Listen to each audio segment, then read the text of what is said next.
This is Vantage Money. The point is not to make another tiny budgeting tab.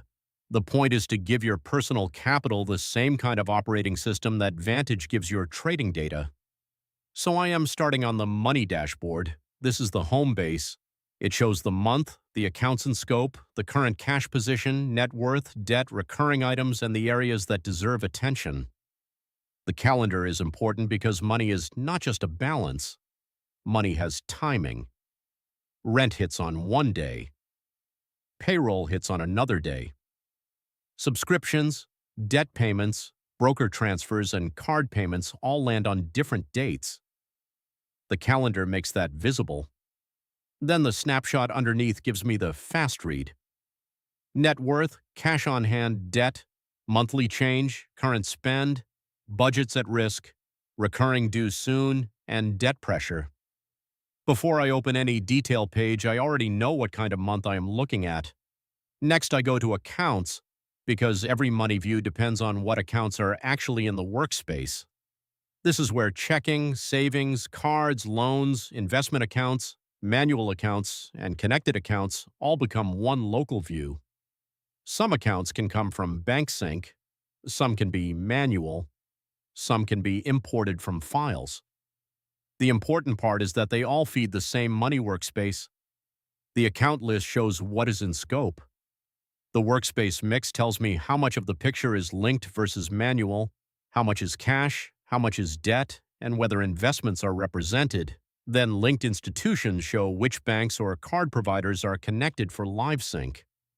This matters because a finance dashboard is only as good as the accounts behind it. If a credit card is missing, debt looks too low. If savings is missing, runway looks too weak. If transactions are missing, cash flow is just a guess. So accounts is the foundation layer. After the account layer, I go to cash flow. This is where Vantage Money stops being a balance viewer and starts acting like an operating system. The snapshot shows money in, money out, monthly change, and runway. That is the fastest way to answer the basic question, is this month creating room or burning room? Then the timeline shows the history window. I can see the months that were clean, the months that were heavy, and the categories or merchants creating pressure. This is also where budget rules belong because a budget should be tied to real spending behavior, not a random number you forget about 2 weeks later. Then I open transactions. This is the receipt layer. Every summary on the dashboard eventually has to come from rows. I want search, account filters, direction filters, transfer filters, month filters, categories, merchants, and the actual ledger. If the cash flow page says spending is high, the transaction page should show exactly why. Now I go to recurring because recurring money movement is one of the easiest places for people to lose visibility. Paychecks, rent, subscriptions, debt payments, software tools, insurance, and transfers all repeat. If those items are not tracked, the month always feels like a surprise. This page separates what is coming up from what is already tracked. I can see upcoming items, saved recurring streams, possible recurring items, monthly load by category, and which streams need review. For a trader, this is even more useful because the recurring stack usually includes more than normal bills. There might be trading view, data feeds, prop firm fees, broker software, discords, VPS costs, card payments, and transfers into or out of trading capital. Vantage Money is trying to make that fixed burn visible before it quietly eats the month. After cash flow and recurring, I move to net worth. This is the longer-term picture. Cash flow tells me what happened this month. Net worth tells me what the current capital base looks like. Assets, debt, cash ratio, runway, monthly savings delta, account count, balance composition, accounts in scope, and history all live here together.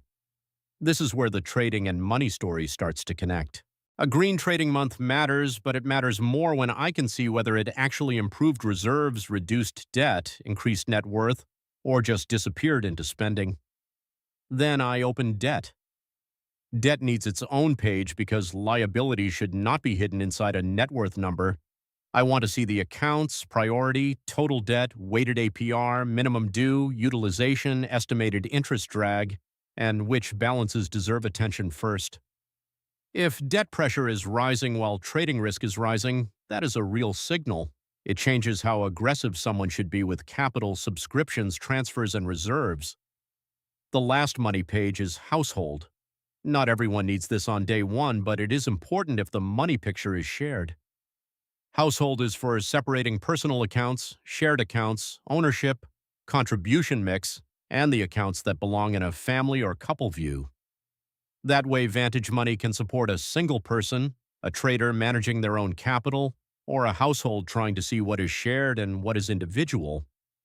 So the full loop is this: dashboard gives the month, accounts define the source of truth, cash flow explains movement, transactions prove the details, recurring shows what is coming next, net worth shows the long-term picture, debt shows pressure, household adds ownership context, that is, Vantage Money, a local first money workspace for accounts, cash flow, recurring bills, debt, net worth, and household capital.